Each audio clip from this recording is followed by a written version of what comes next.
The safety net is crumbling, with bare shelves becoming more and more commonplace. Rising food, gas, and power prices have caused millions of families to struggle. The sad truth is that there may well be a food shortage coming to America, as well as other nations unaccustomed to such an event. Let's take a look at some of the reasons for this probable eventuality, but don't worry, we'll let you know of some of the things you can do now to make sure you and your family are not left unprepared. Reason number 1, the war. The Russian-Ukraine war has a number of detrimental socio-economic effects that are currently being felt internationally and could get worse, especially for global food security, as it is a confrontation between two significant agricultural powers. The food problem will get worse as the war intensifies, which will be difficult for many nations, especially those that depend on food imports.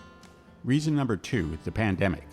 As a result of supply chain disruptions brought on by the COVID-19 epidemic, high global demand, and subpar harvests in some nations, food prices were already high when the war broke out. Understanding the overall impact of global food security and how conflict-related disruptions in the food and fertilizer markets could affect pricing and availability is essential.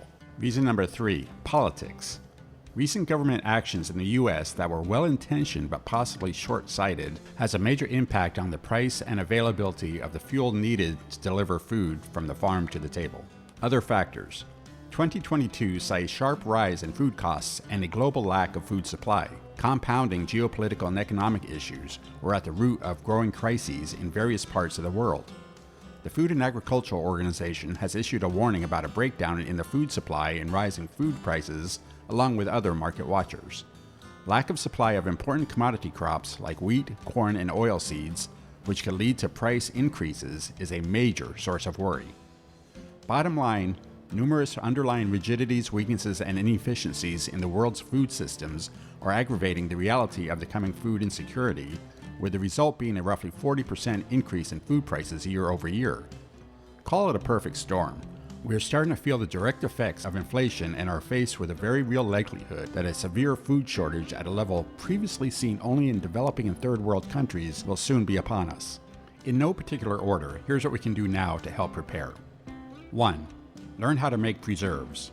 We'll cover this topic in depth in a future video, but we can go over the basics here. In order to have food through the winter or when crops have failed, you'll be grateful for preserves. Short-term preservation for food through winter can be done through fermentation, canning, or freezing. Most whole grains like wheat have a very long shelf life. You'll need preservation supplies before there's a run for such things as lids, jars, vinegar, lemon juice, salt, etc. For more long-term storage, you'll need a canning pot, a dehydrator, and, if you have the means, a freeze dryer and a solar oven. 2. Learn the basics of cooking from scratch. Even if it's just frying an egg, boiling a potato, or making rice, you'll be grateful that you learned these skills early on. 3. Find a community of like-minded people in your area. Become community sufficient. At a bare minimum, have 5 core individuals, each with a specialized training such as hunting/gathering, cooking, security, first aid training, and childcare.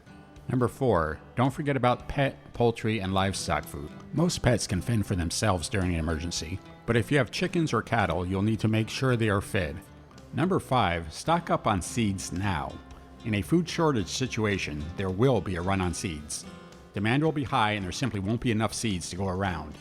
If you have the space to grow a garden, make sure to grow at least one variety of open pollination plant for each vegetable you grow. Open pollination means that the seeds grow true to their type, or if you save the seed in the plant, it will come out the same next year in most cases. Number 6, be prepared for shortages involving items other than food. Being truly prepared involves assuring you have a supply of items needed to get by day to day, as well as feeding yourself and your family. Gas, oil, clothing, shoes, water, medicines, nutritional supplements, paper goods, toilet paper, basic hardware items, etc. should be included in your cache.